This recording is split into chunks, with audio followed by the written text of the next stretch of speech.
The world of today would look pretty much different without the breakthroughs of these amazing innovators.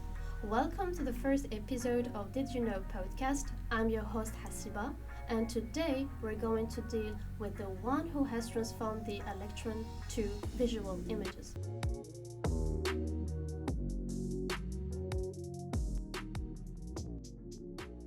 Philo Taylor Farnsweorth was born in southwestern Utah in 1906 in a log cabin built by his grandfather.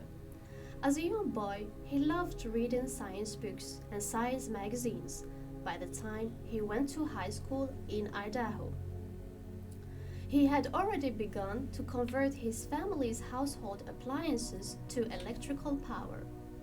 Philo Taylor Farnsweorth was someone who was always trying to create new things. The chance of discovery in a farm attic is about to change his life. A collection of books dedicated to scientific adjustments, such as the radio, which was very popular at that time. But on Philo's books also, it states that there is a new kind of radio that beams pictures as well as sounds. Many great innovators have tried and failed. But on Farnsweorth's farm, Philo could see a way of making it happen. Philo Taylor Farnsweorth had 2 horses and a disc car behind him, and when he was plowing and finished his work, he looked behind and saw that there was a possibility of slicing an image into parallel rows, and a light point which scans these rows line by line, and if it moves faster, it will create an image, even moving images. So Philo Taylor Farnsweorth, who was wondering about how can we manipulate the speed of light in order to create the picture. Well, after a deep research, he found out that the only solution to its problem was the electron. Philo Taylor Farnsweorth was so excited to share his idea, so he sketched it out and showed it to its scientific teacher called Mr. Tolman. His idea, he named it as the image dissector. The image dissector is entering the light and converted into the electron, and then it shows signals, and then it passes through the vacuum that turned out into the electronic signals that can be beamed out far and wide in order to create the signals, would recreate image line by line. The teacher was very astonished to see how a boy in his age could conceive these kind of ideas, so he definitely agreed on it. In 1922, Philo Taylor Farnsweorth went at the university, and two years later, his father died, so he had to take care of his family.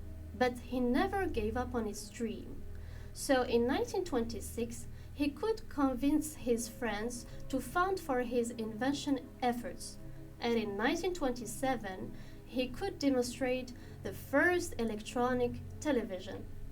In 1930, he received a grant for his invention, but there were some rivals who were desperate to take its idea, mainly David Sarnoff, who was an American Russian and a pioneer of the American radio.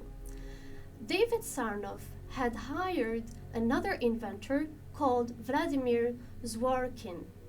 This inventor was in charge to develop this television for the RCA.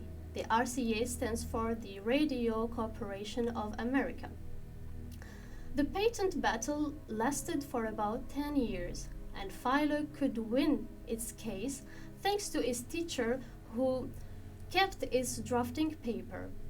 As a result, the RCA had to pay Philo Farnsweorth $1 million for its patent licenses. During the World II, despite the fact that Philo Taylor Farnsweorth have created many inventions such as the basic of the radar, the infrared telescope, the baby incubator. But his company was facing some troubles that they had to solve it for the ITT in 1949.